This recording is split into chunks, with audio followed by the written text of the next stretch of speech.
Hello everyone, welcome back to my YouTube channel. তো আজকে নিয়ে চলে এসেছি সন্ধ্যাবেলার একটা সুন্দর রেসিপি চাউমিন নিয়ে। তো সেটা কিভাবে বানাতে হয় চলো দেখি।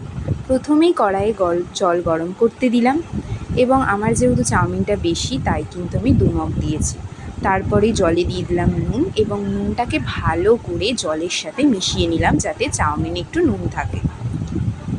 এরপর দিয়ে দিলাম চাউমিনগুলো। দেখতেই পাচ্ছ আমি কিন্তু এখানে 5 প্যাকেট চাউমিন ইউজ করেছি, কারণ যেহেতু আমাদের লোকজন বেশি। তোমাদের লোকজন অনুযায়ী তোমরা কিন্তু চাউমিন দিতে পারো। তো আমি ভালো করে প্যাকেট থেকে নিয়ে চাউমিনগুলো দিয়ে দিচ্ছি। চাউমিনগুলোকে একটু সিদ্ধ হতে, আর নুনটা দিয়েছি যাতে চাউমিনের ভেতরে একটু নুনটা যায়, তাহলে ভালো লাগবে। দেওয়ার পর আমি কড়াইতে ভালো করে খুন্তিটা দিয়ে চাউমিনটা নাড়িয়ে নিলাম। দিয়ে তারপরে চাউমিনটা নামিয়ে দিলাম এবং এখানে আমি একটু সাদা তেল দিলাম, কারণ যখন সাদা তেল দেবো না তখন আমাদের চাউমিনটা কিন্তু গায়ে গায়ে লেগে থাকবে না। এরপর কড়াইতে আমি সর্ষের তেল দিলাম এবং এখানে আমি কিছু ভেজিস কেটে রেখেছি, সেগুলো এর মধ্যে আস্তে আস্তে দিয়ে দেবো। তো এগুলো দেওয়ার পরে আমি এটা ভালো করে নাড়িয়ে নেব।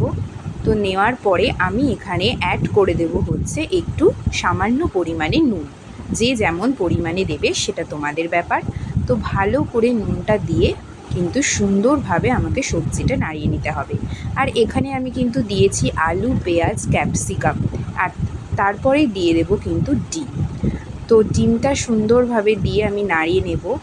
তো ডিমটা দিতে গিয়ে খোসাটা জানো তো পড়ে গিয়েছিল, যেহেতু এক হাতে ফোন ছিল খুবই অসুবিধা হচ্ছিল। তো যাই হোক, ডিমটা দিয়ে আমি খুব সুন্দরভাবে নাড়িয়ে নেব। এরপর আমি অ্যাড করব কিন্তু একটু গ্রিন চিলি সস, যেটা দিলে কিন্তু চাউমিনের স্বাদটা আরও ভালো হয়। তোমরা সয়া সসও দিতে পারো, সেটা দিলেও কিন্তু খুব ভালো খেতেও হয়। তো তারপর দেখতেই পাচ্ছ চাউমিন ঝুড়ো ঝুড়ো হয়েছে। তো চাউমিনটা আমি কড়াইয়ের মধ্যে দিয়ে নেব, দিয়ে সুন্দরভাবে কিন্তু সেটাকে আমি নাড়িয়ে নিতে থাকবো, মানে মিক্সড করে নেব। তো মিক্সড আমি আস্তে আস্তে করতে থাকবো।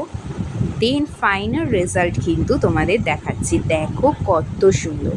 এরকম রেসিপি জানতে আমার চ্যানেলকে সাবস্ক্রাইব করো। টাটা।